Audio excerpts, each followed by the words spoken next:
Hail, Thrand here, and I would like to take this time to thank all of our contributors throughout the years who have sent us arms and armor or contributions, and especially our patrons over at Patreon.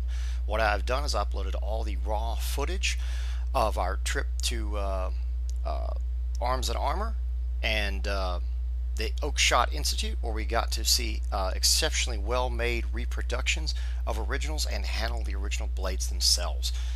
So I've uploaded that footage. Please go by there and check that out. It was a reward to all our contributors on Patreon.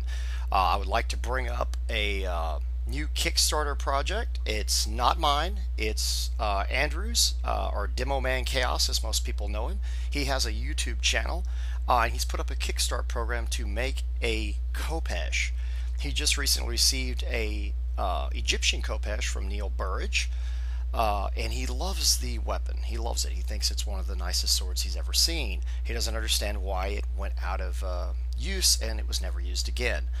I have a Canaanite version, a Canaanite Khopesh that I've tested. I even tested it against a Langan Sykes or a Scrima Sykes, and it worked very, very well.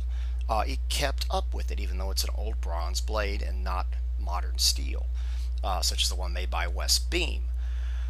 What he wants to do is he has a project on Kickstarter where he's going to pay for the majority of the blade, but he's trying to get some help on it because it's quite expensive for West Beam to make this, even though he'd like to make it in a more affordable rate for us. It's a very difficult blade to make because we're making this the size of a saber.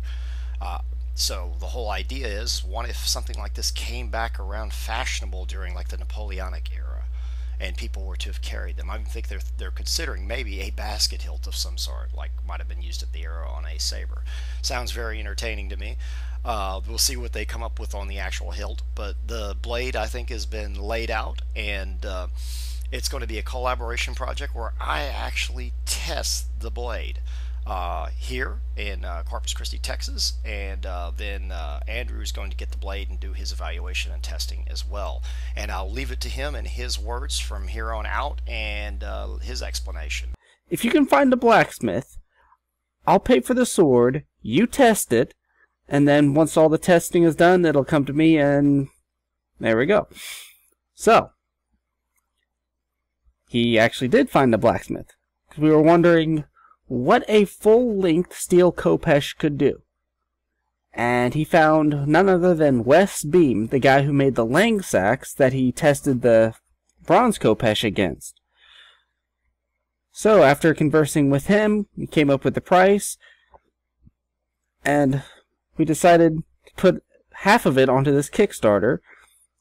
If you all help raise this money, we can have this Khopesh tested by Thane Thrand, like on his gel-head torsos and everything, to see just what this beast can do. I'm far from the only one who has said it in, or said in the comments or in his Facebook, YouTube boat crew page, that we're wondering what a full-length steel Khopesh could do, and we might be able to answer that. So with your help, we can find out what a full-length steel Khopesh can do. So any help would be useful. The rewards for it, if you donate $10, you get to see the videos showing it off, both on anything on my channel and his, a bit early. And if you pay at least $25, you get to see all the in-progress shots that Wes takes of him making it and get all the status updates on that. So with your help, we can answer these questions, and I would greatly appreciate it. So, thank you very much, and tally stinking ho. And as always, farewell.